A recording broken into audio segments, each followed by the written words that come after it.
Bonjour à toutes et à tous, bonjour à tous les suiveurs et à tous les inconditionnels de Grégoire Omnisor. Breaking news, selon Mundo Deportivo, le Barça aurait trouvé son joker médical au poste d'attaquant Martin Braithwaite. Donc Martin Braithwaite, c'est un international danois, ancien joueur de Toulouse qui devrait donc signer au FC Barcelone dans les jours qui suivent. Donc Barça trouvé nañ seen attaquant, c'est Martin Braithwaite qui va donc remplacer Ousmane Dembélé blessé, ce qu'on appelle le joker médical. Nous n'avons rien joué, mais Braithwaite, c'est vraiment une grosse surprise pour le FC Barcelone. Donc, Pep Guardiola, même si on va en D2, je vais rester. Donc, quelle que soit la ligue dans laquelle nous nous trouvons, je serai toujours là. Même si on va en D2, je serai toujours là. Lolo Pep Guardiola, pour l'instant.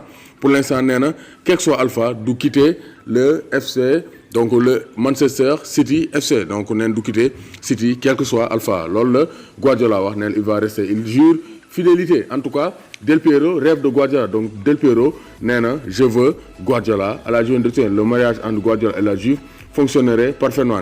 Guardiola à la Juventus, ça va fonctionner parce que Guardiola c'est un grand entraîneur et la Juve c'est une grosse équipe. Vecino, Mathias Vecino, proche de Chelsea. Donc Mathias Vecino pourrait être la deuxième recrue de Chelsea après Hakim Ziyech, donc 28 ans, international uruguayen de l'Inter Milan. Selon Sunday Express, donc il serait dans le viseur de Frank Lampard. Donc les 5 meilleurs joueurs selon Di Maria. Pour Di Maria, les 5 meilleurs joueurs au monde c'est Messi, Ronaldo, Zlatan Ibrahimovic, Neymar et Kylian Mbappé. Loolu wax loolu mooy xalaatam mais xam na ne Sadio Mané du moromu ñooñu. Donc Tottenham Aurier nee na vraiment dafa wax Périscope plus de 1 heure de temps mais gars yi 10 minutes rek lañ soxla yàq dara, mais quand même il a toujours joué pour le maillot du Paris Saint-Germain parce qu'il était fier de porter le maillot du Paris Saint-Germain, chose qui ferait actuellement le bonheur donc des Spurs de Tottenham. Donc gis nañu aussi Atlético Madrid, Diego Costa sera-t-il de retour face à Liverpool. Donc Diego Costa mi nga xamante ni ay blessures moo ko sonal, est-ce que dina jouer face à Liverpool? Réponse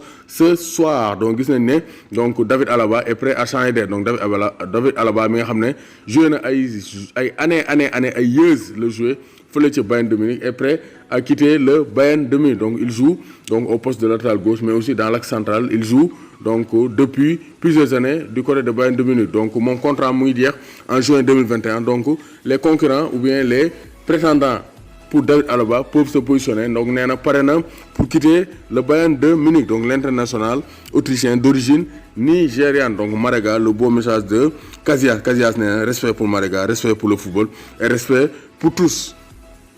Casillas, rappelons-le, qui a déposé sa candidature. Casillas qui a déposé sa candidature pour la présidence de la Fédération espagnole de football. Donc vraiment Casillas, c'est un grand monsieur. Il peut bel et bien diriger cette instance du football espagnol. Donc la nouvelle blessure inquiète. Donc N'Golo Kanté lan moo ko daal, pourquoi muy blessé rek? N'Golo Kanté est-ce que dogul? Est-ce que donc c'est l'enchaînement des matchs qui commence à peser pour N'Golo Kanté? Donc Manchester United s'est imposé face à Chelsea. Donc Manchester United dafa fekk Chelsea door ko ba mu tëdd, même s'il y a eu donc l'intervention de la VAR pour donc annuler 2 buts de Chelsea et un carton rouge de Harry Maguire. Manchester United montre que cette saison c'est la bête noire de Chelsea. Door na ko aller-retour championnat, door ko match de coupe. Donc félicitations aux Red Devils, donc de Modou Pouye, de Lamine Bara, de Sadibou, d'Anfa. Donc on a vu que l'adaptation de Bruno Fernandes s'est bien passée. Bruno Fernandes actuellement c'est l'animateur du jeu offensif des Red Devils. Donc gis nañu aussi